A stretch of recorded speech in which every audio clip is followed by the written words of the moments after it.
Good morning, June 29th, Monday morning.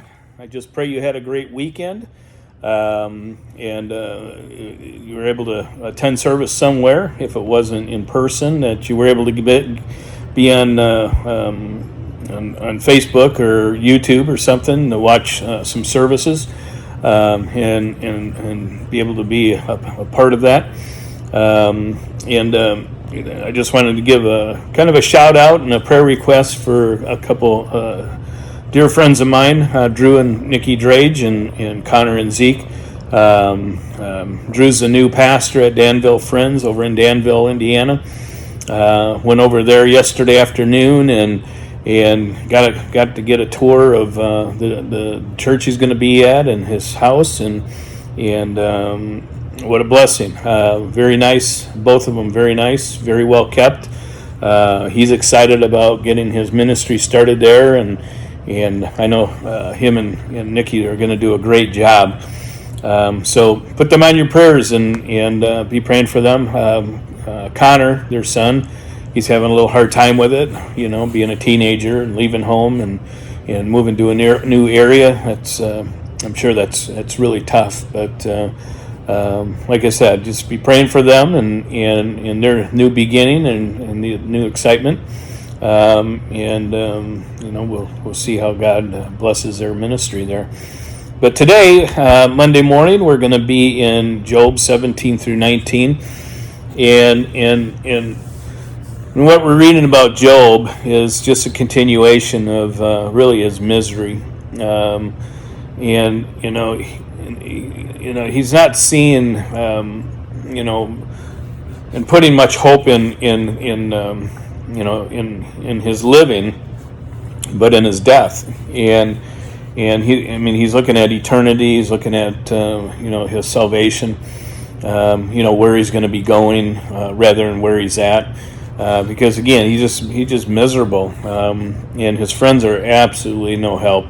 They've kind of shot him down and made him feel probably even worse than he was already feeling, just because they, basically what they're telling him is he's a failure, and he's not right with God because of certain different things, and I think Job knows that that's wrong.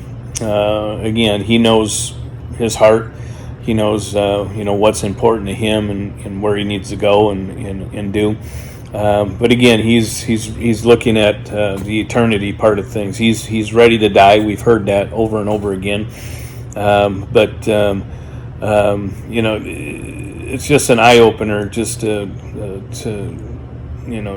see somebody again, not just Job and how he's acting, but his friends and the people around him. So my prayer is that I'm just able to stay strong in my convictions and in my belief system. If tragedy hits my life, anywhere near that.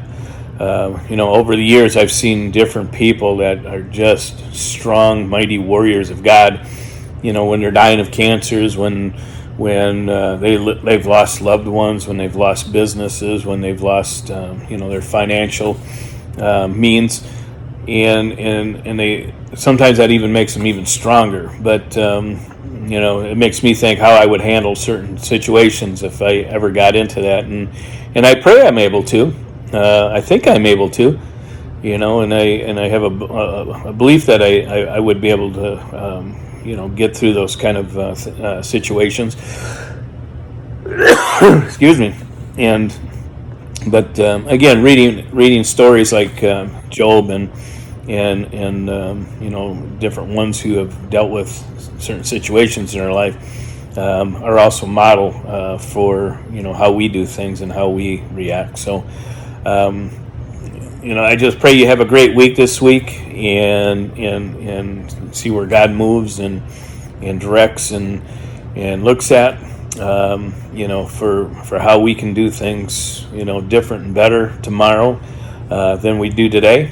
And I just pray for open doors and open hearts and open minds to hear the gospel from you to your neighbors, your friends, your family, whoever you come in contact with. So have a great Monday, and I will see you Tuesday morning.